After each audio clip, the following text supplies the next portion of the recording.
So Cody, because since you know what I'm saying, y'all had y'all rivalry in last year playoffs. Like, how you feeling? The 1 and 2 and 3. My personal opinion, and I hope the other teams take this as a challenge. My personal opinion is it's 1, it's 2, and it's everybody else. Okay.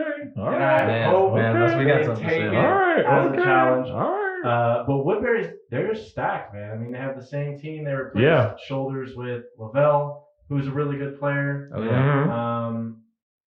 I think they're 6-rounders different. But wait, hold on. What you said is it is 1, is 2, and it's everybody else. Okay, my bad. Okay. Right.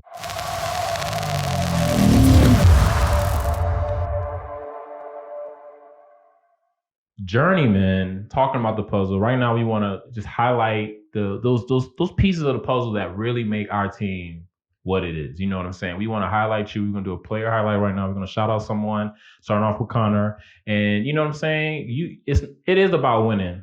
It's about losing, but it's also about the brotherhood, right? And we want you all to understand, like, whatever we talk about, it's all love, right? We're going to keep it competitive. We're also going to keep it rooted in family, right? Because that's what I feel like. If you can fight for your family, you can fight against your enemies. So I was telling Cody, like, when I play against him, when we play against Ethan, it's like, sometimes I don't want to go hard, but then it's just like, if I can go against them, if I can go with my brothers as hard, then I'm going to go against my enemy even times harder. You know what I'm saying? So it's just like understanding that, and just like, you know what I'm saying? Let's highlight some people. So you want to go ahead? Like, what's some people you want to highlight? Yeah. Well, I know a lot of the talk, around the league usually revolves around, the top players, the Arringtons, the Breslers, the guys like that, the Codys who scored, 69 points in a game or whatever.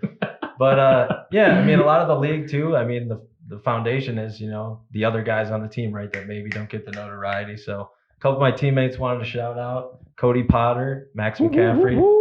Some big moments for us in our game on Monday, and one for Cody on the baseline against the zone. Yes. Max McCaffrey had a couple big threes when we needed them. So, it's important that you have those guys on your team that aren't, the 20-point a game scorers, that don't get 15 rebounds a game, that still bring the energy and take advantage of their opportunities when they get them. And, you appreciate having, really good character guys like that on your team.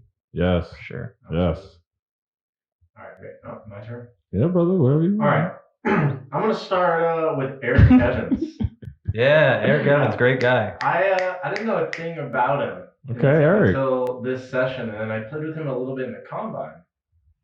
And I could just sort of tell, like, he just sort of knew where to be. Didn't do anything crazy, but he just like was in the right spot, did the right thing. He was like, oh, I kind of like this guy's game. And so it got to our pick, and he's a guy who was like, I think I want Eric Evans here. And so we drafted him, and he's been amazing. So through the first 6 games, he's shooting 50% from 3.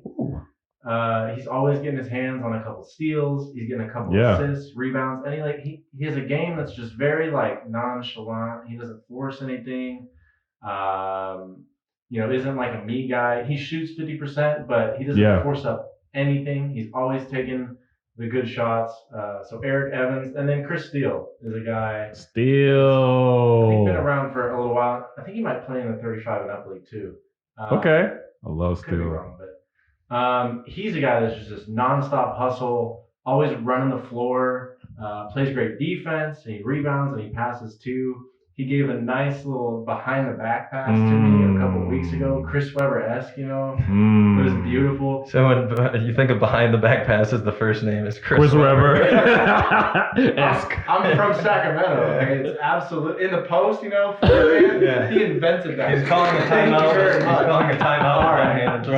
That's how Michigan remembers him. But Sacramento has very awesome. Oh yeah, that's right. He Chris just played Webber. there. He's like the best player. Oh my god. I'm seeing now. Sorry, Chris, if you're watching. Yeah, I'm sure. All respect, Chris Weber, bro. But those 2 guys we got in the 4th and 5th round, and they've just been huge for us. And without them, there's just no question that we wouldn't be where we're at right now. Absolutely. Yeah, man. Saeed, man. It's just like, I guess we're all just everybody just does all the little things, and then like I feel like these are the people that like. When you talk about doing the little things, we can all assume that if we don't do the little things, we'll lose a game. Right. Yeah, for sure. You'd be tied up. You don't box out. I mean, that's what happened with didn't box out Derek White. And he, you know what I'm saying? The little things, right? And I love Saeed because when we talk about the little things and say, if you go to him like, yo, man, I need you to make sure, like, when you're guarding him, don't be too hard on him because you already got the, chest. Just give him some space, He take it, do it, and then do it well. You know what I'm saying? Like, they implement it well. Like, that is how I was when I played basketball because I rolled the bench. So I had to do everything that the coach told me in order for me to get PT. You understand what I mean? And I did it, and I did it well. And I just love Saeed. He's just, you know what I'm saying? He hit a three. He, like, got steals, hustles, does everything you need you to do, you know what I'm saying, to win. And, you know what I'm saying? Every time I see him, he's ready to go, and I just, reminds me of me, just the love, just, just, I don't know, dog. You know what I'm saying? Just dog, bro. Straight dog, bro. So you love yourself. Yeah. Man, I do love myself, man. I love myself, bro. I do love myself. I mean, to your point, in this league, you could have, your top 2 picks be super talented guys, but if you don't have guys, towards those later rounds who mesh well with your team, that can really send things in the wrong direction. Been there. You've seen it happen. Yeah, we've all seen it happen. So those guys are super important. You can't win without them. It can't just be your top 2 guys only. Everybody else has to step up at some point.